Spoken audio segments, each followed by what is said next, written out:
Hey, Gary Baker here with 30minutemarketing.net. In today's quick video, we're going to be taking a look at GroovePages, element display delay, and web page animation. And we're going to do that by looking at this web page right here. I'm going to go ahead and refresh it. See the button? It just delayed, and now it's going to wobble. I'm going to show you exactly how to accomplish that.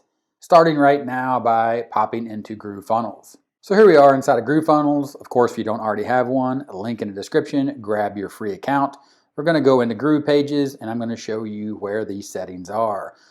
Have the page right here. We're going to open the editor. Of course, if you wanted to create more than 3 sites, you need to upgrade to Pro. But in this case, we're just going to go right into the editor. And once you're inside the editor, you have your page right here. You can see the button. It's wobbling here, even in the display. We're going to click on that button, and we're going to scroll down here to animation.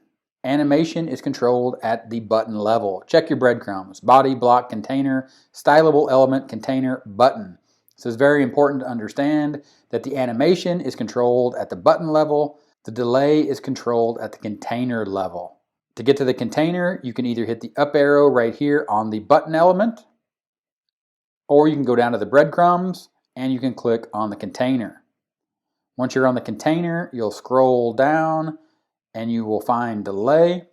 Here you can see the delay is set in seconds. That was set for 1 second. We'll change it to 2 seconds. And then what we'll do is simply publish and go back, and you'll see it happen again. Content saved. Changes usually go live within a few minutes, but may take a little longer. We'll go back to the page, refresh the page again.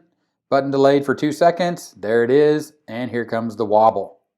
All right, if this video is helpful, give me a thumbs up, 30-minute timer right here. Subscribe to the channel for more awesome content, just like the videos you see right here. Click those, keep watching, and I'll talk to you later. Bye.